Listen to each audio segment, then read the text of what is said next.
Hello everybody, I am Ajit K. Mishra, your course instructor for Literature and Coping Skills. I am back again with the third lecture of the course. This lecture is called Emotional Well-being. Emotional well-being is a very important concept because it helps us understand the idea of our mental state, our mental wellness and mental health. I must tell you all that when it comes to the phrase mental health, most people are not comfortable with it because they think the very phrase is indicative of a mental illness. So that's the reason why most people are not comfortable with the phrase mental health. Therefore, the idea of emotional well-being or emotional wellness serves as a very important, significant and practical indicator to our understanding of our mental health conditions. So today I am going to talk about emotional wellness. I must also tell you that it has two parts. We are going to focus on the basics of emotional wellness, and in the next lecture I will be talking about the impact of emotional illness on our existence, and with the help of a couple of examples I will explain how emotional wellness can be achieved. So let's start. Emotional well-being has three very important components: well-being, understanding emotions and emotional well-being. Before we can understand emotional well-being, it's important that we understand what well-being is all about, and then we move to our understanding of emotions, the power of emotions in our lives and existence, and how we can ensure our emotional well-being so that we can live authentically as functional beings, and so that we do not recede into the state of non-being. If you remember, while talking about existential concerns, I talked about being and non-being. So we humans who are constantly moved by the idea to live through our life instincts or return to the state of safety, protection through the activation of homeostatic drives, we are out to ensure our well-being. We always strive to ensure that we live authentically, and our functional being is not challenged by the emotions that may rattle us, that may render us dysfunctional. So therefore, it's very important that we understand what well-being is all about, we understand our emotions, and finally understand what emotional well-being is all about, how we can ensure emotional well-being for ourselves. So let's move. Well-being. So the Oxford Dictionary defines well-being as a state of being comfortable, healthy or happy. I can promptly take you back to the safe mode and survival mode questions. So whenever we are in the safe mode, we are comfortable. We are comfortable because we are feeling healthy and happy. Therefore, we are comfortable. So if we are in the safe mode, we can say we are well or we are doing well. So that is an indicator of our well-being whenever we are in the safe mode. But even in the safe mode, as we witnessed in our last lecture, that our safe mode can also be challenged by a variety of existential questions which can push us to or into the survival mode. So therefore, we need to be very clear about whether we are in a state of wellness or well-being. Whenever we are in a state of being comfortable or happy or healthy, we can say yes, we are in a state of wellness and we are in a state of well-being. So that brings us to the question of well-being states, because it has different states. It's not that well-being is restricted to just one particular state. The first well-being state is a physical state. And we all know that a healthy mind resides in a healthy body. If the body is not healthy, the mind cannot be healthy. If we continue to suffer from illnesses or ailments, the mind will not be healthy anymore. So it's very, very important that we ensure our physical wellness or physical well-being. And that can be ensured through lifestyle choices and the functioning, proper functioning of our bodies. So that we ensure our physical well-being. The second type of well-being, which we are going to focus on today in this lecture, is emotional or psychological well-being. This is a very, very important state. This is a very, very important thing, because it helps us cope with our emotions. Once we learn how to cope with our emotions, it will be very easy for us to take care of those emotions, whether they are distressing, disturbing emotions or pleasing ones. So the second type of well-being is our emotional or psychological well-being. The third is spiritual well-being. It's very, very important, because we need to establish a connection with ourself and the divine self. If you remember,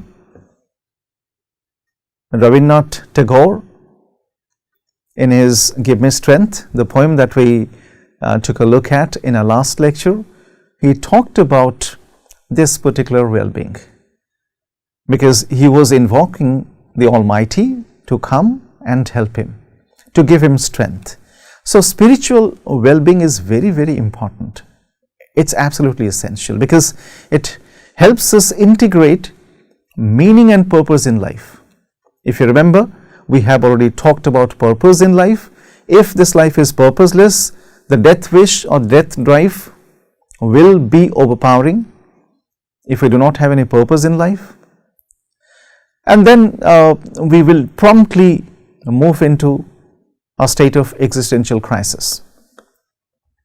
So there has to be a connection with the inner self, and there has to be a connection with the Supreme Self as well. So the spiritual well-being is very, very important. And then intellectual well-being. So this type of well-being helps us expand our knowledge and skills, because as long as we exist, we live, we have to be knowledgeable and we have to develop skills which will help us perform our actions smoothly. And then social well-being is a very, very important state. It's a very important state, because if you are in a state of social well-being, you feel like belonging to the society, you cooperate with people, and then you value your relationships beyond the realm of the personal, the social relationships. So you act pro-socially then. So there is another well-being state, although I have not included that state here. That's equally important, I must tell you. It's economic well-being. So economic well-being is also very, very important, because that leads us to a variety of other well-being states. So these are some of those important well-being states that we need to be aware of. But for the sake of our course, we are going to focus on one well-being state here. And as time passes, we will gradually move towards the other well-being states. But in this lecture, I am going to focus on emotional or psychological well-being. So let's take a look at those states. So our understanding of emotional well-being comes to us through a proper understanding of emotions. We need to understand emotions very, very well. And I must tell you all that emotion in itself is such a huge academic area that it's not possible for us to take care of each and every aspect of it in this lecture. We are going to focus on only those aspects that are relevant to our understanding of this course, the idea of this course, Literature and Coping Skills, our understanding of how emotions or emotional management can help us live our lives in a better way, or can help us cope with the challenges of life, including existential challenges. So we all know that emotions play a crucial role in how we lead our lives, our physical health, and also our relationships. So emotions are everywhere. So if we do not take care of emotions, emotions will stop to take care of us. And once that happens, we will be very, very difficult in terms of our existence, in terms of our physical health and our relationships. So therefore, it's important that we take care of our emotions. So I have used two very popular quotes by two equally important thinkers. The first one is by Aristotle, the Greek philosopher. Emotions are all those feelings that so change men as to affect their judgments, and that are also attended by pain or pleasure, such as anger, pity, fear, and the like, with their opposites. So when we look at this saying, this statement, we'll find that there are a few very important things. Emotions have the power to change men and their judgment. That means they can change humans, and they can also influence our judgments. Emotions have that power. And these emotions are also attended by pain and pleasure, or pleasure. That means there are certain emotions that cause pain in us, and there are certain other emotions that cause pleasure in us. And at times, you must know that the same emotion can cause either pain or pleasure in us. I'll be talking about it in a while. So it's important for us to understand that there are a variety of emotions, and all these emotions come together and they influence our behavior and our approaches towards our existence in a certain manner. So the next saying is by Paul Ekman, who was the first to talk about the basic human emotions, 6 of them. He has said that emotions change how we see the world and how we interpret the actions of others. So that means emotions play a very, very important role in our lives. They fine-tune our behavior. They also fine-tune how we understand the world around us and the actions of people around us. So therefore, it's very important that we understand emotions extremely well. So emotion states can be specific or general. For example, you're angry with somebody at a certain time, at a certain point. So that's a very specific kind of emotion then. And it will go after a while. It can also be general. For example, you continue to be angry over a certain period of time, over a prolonged period. If you continue to be angry, that's a problem. Same is the case with emotional states that are brief or long lasting. So these emotions can be brief and long lasting. So, they can leave you after a certain time. It can be very, very short, and you will be relieved of that particular emotion. But those emotions can also be long lasting. If they are very, very long lasting, that means they will begin to influence you in various other ways. These emotion states can be visible or invisible. For example, you are experiencing a certain type of experience that may be visible on your face, visible through your gestures, but at certain times they may not be visible. You may be experiencing some pain, but they may not be visible, and that's the reason why most people fail to read how others are feeling at a certain point in time, because those emotions are not visible. These emotional states can also be profound and then can be trivial as well. So, profound, that means, for example, grief. When it becomes stronger, it becomes profound. So, it can also be, there are certain emotions that can be very, very trivial. They may not be so impactful. So, going by the intensity of a certain emotion, we can say whether it's profound or trivial. So, now that we have taken a look at these emotional states, let's now move to the next. That's our basic emotions. It's very important that we understand our basic emotions. I have already talked about Paul Ekman. He was the one who talked about the 6 basic human emotions, including sadness, happiness, fear, anger, surprise, and disgust. So, happiness is something that makes us feel pleasant, safe, protected, happy, contented, joyous, and the other emotions that are so basic that they do not make us feel happy. They make us feel disappointed, sad.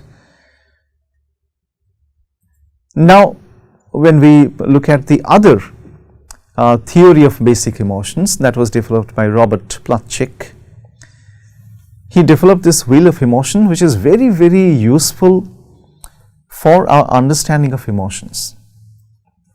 So, unlike Paul Ekman, Plutchik has arranged his emotions in pairs. So, joy and sadness make one pair, anger and fear, trust and disgust, surprise and anticipation form the other pairs. So, there are 8 basic emotions according to Robert Plutchik, but he has arranged them in 4 pairs.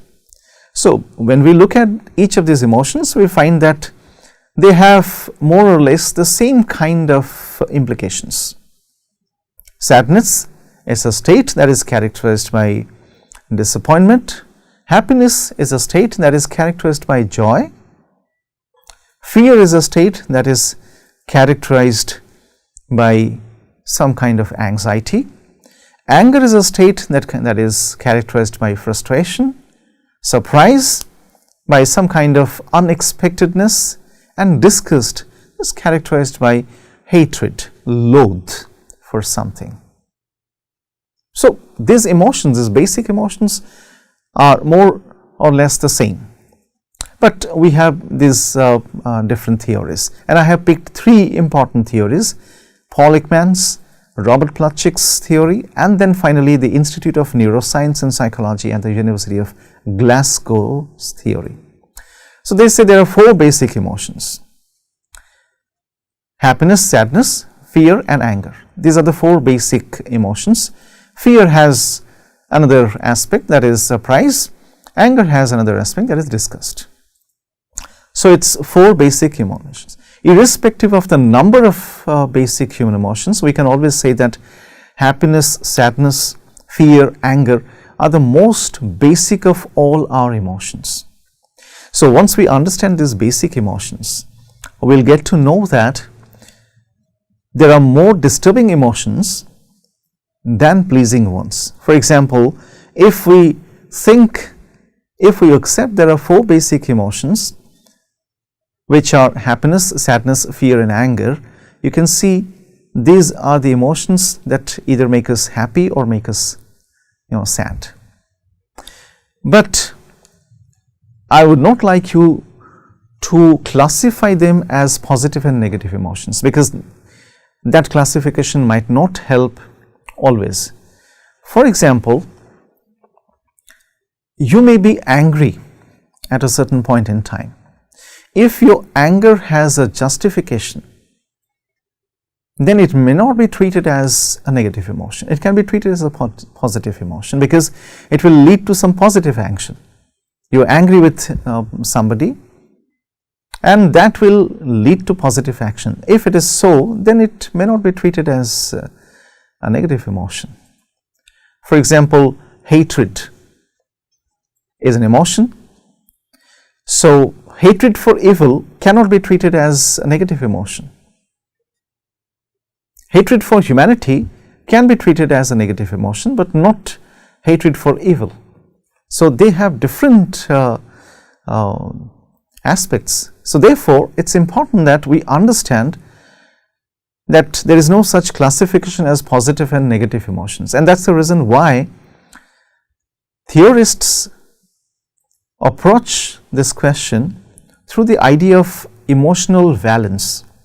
That means the intensity to which an emotion is either negative or positive. So that's the reason why I have not classified emotions as negative or positive. They can either disturb us, distress us, or please us. So if the same emotion pleases us, fine, that is a positive emotion for me. If the same emotion displeases us, that's not a positive emotion for me. So let's take a look at these theories of emotion. I'm not talking about theories of basic emotions, I'm talking about theories of emotion that have evolved through the ages. So we can start with Charles Darwin's theory of emotion, which is evolutionary theory. So Darwin insisted that our emotions exist because they serve an adaptive role. Therefore, we experience emotions. If love is an emotion, we adapt to that particular emotion and we feel like reproducing. If fear is an emotion, so every time there is danger, we promptly withdraw from it. We escape. We take ourselves to a safe place so that it doesn't destroy us. So according to Darwin, the evolutionary theory of emotion makes it understand that these emotions are very, very adaptive in nature. They perform an adaptive function.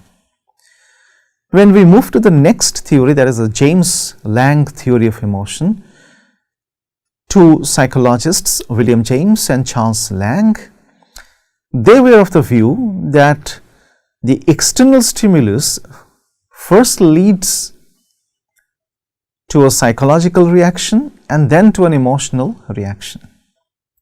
That means if I find a ferocious lion right in front of me while I am walking through a jungle, I'll first begin to tremble. When I begin to tremble, I'll know that I'm experiencing a certain type of emotion and I'll call it fear. So according to the James Lange theory of emotion, so it's first a physiological reaction or a physical reaction to that particular stimulus, and then I experience an emotional reaction. The third theory, that is the Cannon-Barth theory of emotion, they suggest that the physical and the psychological experience of emotion occur simultaneously, unlike the previous theory in which it was suggested that they occur one after the other. The Cannon-Barth theory suggests that they happen simultaneously. So you begin to tremble, you begin to experience that particular emotion in yourself. And then as we move to the next two theories, the Schachter-Singer theory of emotion, Stanley Schachter and Jerome Singer, they suggested that the physiological arousal occurs first, then we identify that particular feeling, and then the leveling comes. That means the naming of that particular emotion comes afterwards. So, this particular theory belongs to the domain of cognitive emotional theory, in which it was suggested that it's first the physiological arousal. For example, you begin to tremble first, then you ask this question, why am I trembling? You get an answer, I'm trembling because I'm afraid, I'm scared. So then you know, okay, since I'm afraid, I'm scared, it is fear. So we must understand that in this particular theory, these are the different stages. Then we come to the last theory that I have taken for discussion in this lecture, is cognitive appraisal theory. So it was developed by Richard Lazarus. Therefore, this theory is alternately called the Lazarus theory of emotion. So he suggested that thinking precedes the experience of an emotion. Even before that emotion can be named or experienced, it is the thinking that actually tells us more about that emotion. For example, you begin to think the moment you are faced with danger. You begin to think about it. Since you are thinking, you are performing a cognitive function. Therefore, it is called the cognitive appraisal theory of emotion. So, these are some of the most popular theories of emotions which help us understand emotions well. So, now we come to the idea of emotional well-being. As early as 1947, the World Health Organization defined health as a state of completely physical, mental and social well-being. So, these are the three distinct aspects of our well-being: the physical, the mental and the social.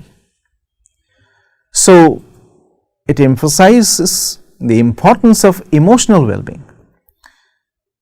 So, we need to understand that emotional well-being needs to be emphasized because health is defined, it is also defined as being confident and positive and able to cope with the ups and downs of life. And what are these ups and downs? Those existential concerns, existential anxiety, existential questions, existential crisis, safe mode, survival mode questions, life instinct and death instinct questions.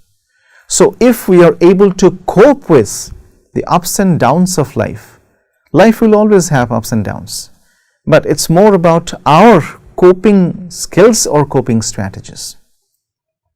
That makes us emotionally resilient and emotionally strong, and that ensures our emotional well-being.